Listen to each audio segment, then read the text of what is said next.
नमस्कार दोस्तों, स्वागत है इस मुख्य समाचार के वीडियो में और बात करेंगे हम ई श्रम कार्ड के बारे में। जी हाँ दोस्तों, ई श्रम कार्ड को कैसे बनाया जाता है और ई श्रम कार्ड किन किन लोगों के लिए बनता है, इसकी पूरी जानकारी आपको इस वीडियो में मिलने वाली है, तो वीडियो को लास्ट तक जरूर देखना। जी हाँ दोस्तों, ई श्रम कार्ड से आपको सारी योजना का लाभ मिल सकता है। कैसे मिल सकता है इसकी भी हम जानकारी ले लेंगे। केंद्र सरकार हमारे देश के श्रमिकों के लिए कई योजनाएं निकालती है, लेकिन कई युवा ऐसे होते हैं जो इन योजनाओं का लाभ नहीं ले पाते हैं। किसी कारणवश वे योजना का लाभ प्राप्त करने से वंचित रह जाते हैं। ऐसे में सभी श्रमिकों के लिए भारत सरकार द्वारा ई श्रम कार्ड का शुभारंभ किया गया है। अगर आपका एक बार ई श्रम कार्ड बन जाता है ना, तो आपको सारी योजना का लाभ मिलने लगेगा। कैसे मिलेगा इसकी भी हम जानकारी ले लेंगे। ई श्रम कार्ड पर सभी पंजीकृत श्रमिकों को भारत सरकार द्वारा प्रारंभ की गई है। अगर आपका एक बार ई श्रम कार्ड बन जाता है तो भारत सरकार जो भी योजना या स्कीम निकालती है उसका आपको बार बार रजिस्ट्रेशन करने की आवश्यकता नहीं पड़ेगी। अगर आपका एक बार ई श्रम कार्ड बनता है तो आपको एक 12 अंकों का विशिष्ट यूएनए नंबर होगा। आपका ये नंबर पूरे देश में वैलिड होगा। जी दोस्तों, एक बार आपका ई श्रम कार्ड बन जाता है तो आप राजस्थान के किसी भी जिले में जाकर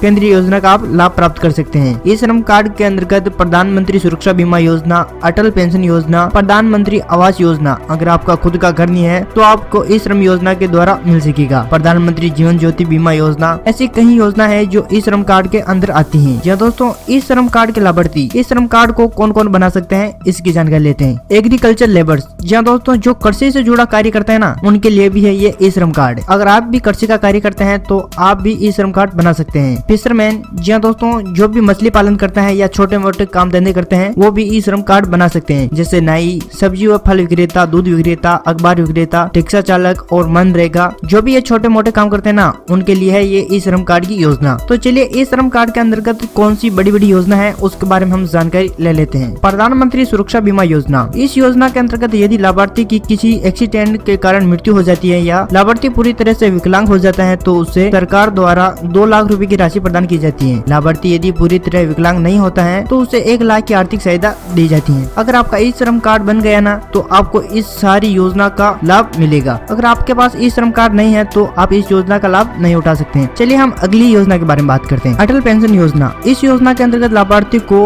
1000 से लेकर 5000 तक की पेंशन प्राप्त की जाती है। लाभार्थी के पति या पत्नी लाभार्थी की मृत्यु के बाद इस योजना के अंतर्गत पेंशन की एक मुश्त राशि प्राप्त की जा सकती है। क्या दोस्तों, अटल सेवा पेंशन योजना का अगर आप लाभ ले रहे हैं और आपको बीच में कहीं मृत्यु हो जाती है तो भारत सरकार आपको एक मुश्त सारी राशि अपने परिवार वालों को देगी। इसके लिए आवेदन की आयु 18 से 40 वर्ष के बीच होनी चाहिए। चलिए अगली योजना के बारे में जानकारी लेते हैं। प्रधानमंत्री आवास ग्रामीण योजना, इस योजना के माध्यम से घर के निर्माण के लिए प्लेन एरिया, जी दोस्तों, जो गाँव का एरिया आता है उसमें सरकार आपको 1,20,000 रुपए की आर्थिक सहायता प्रदान करती है और वही हिल एरिया जो शहरी एरिया के पास आता है उसमें सरकार 1,30,000 रुपए प्रदान करती है। इस योजना का लाभ वो प्राप्त कर सकते हैं जिस परिवार में कोई दिव्यांग नागरिक हो और काम करने वाला नहीं हो। वहीं परिवार में इस योजना का लाभ प्राप्त करने के योग्य वे भी है जिस परिवार में कोई कमाने वाला नहीं हो। जी दोस्तों, जिसमें 15 वर्ष से 59 वर्ष के बीच में कोई सदस्य नहीं हो, वो भी इस योजना का लाभ उठा सकते हैं। चलिए अगली योजना के बारे में जानते हैं। प्रधानमंत्री सुरक्षा बीमा योजना, इस योजना के अंतर्गत यदि लाभार्थी की किसी एक्सीडेंट के कारण मृत्यु हो जाती है या लाभार्थी पूरी तरह से विकलांग हो जाता है तो उसे 2 लाख की राशि प्रदान की जाती है। लाभार्थी यदि पूरी तरह विकलांग नहीं होता है तो उसे 1 लाख की आर्थिक सहायता प्रदान की जाती है। इस योजना के तहत आप 18 वर्ष से 70 वर्ष के बीच आपकी आयु होनी चाहिए, तभी आपको इस योजना का फायदा मिलेगा। चलिए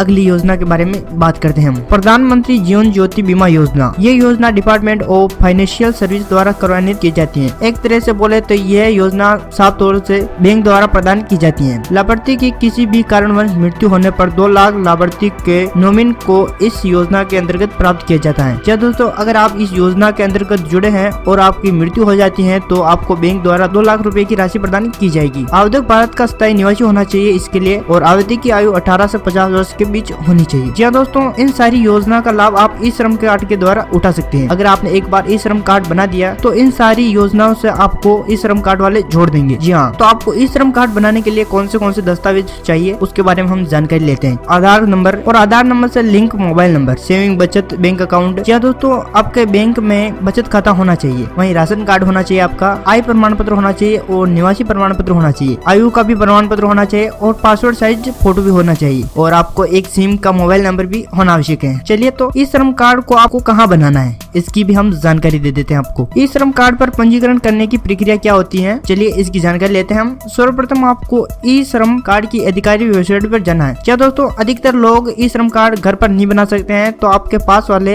ई मित्र पर जाकर आप ई श्रम कार्ड बना सकते हैं। जी दोस्तों, वो आपको जो भी पैसे लगेंगे वो ले लेगा और आपको ई श्रम कार्ड बनाकर दे देगा। अगर आपका एक बार ई श्रम कार्ड बन गया है तो जो भी भारत सरकार योजना निकालेगी आपको उसमें और कोई दस्तावेज देने की जरूरत नहीं है, आपको वो खुद ही जोड़ देंगे। दोस्तों, ये थी ई श्रम कार्ड योजना के बारे में जानकारी। और आपको ऐसी ही योजना जाननी है तो उस लाल बटन को दबाकर आपको इस समाचार चैनल को सब्सक्राइब करना है। जैसे ही कोई नई योजना है आपको वीडियो बनाकर जानकारी दे दूंगा। जय हिंद, जय भारत।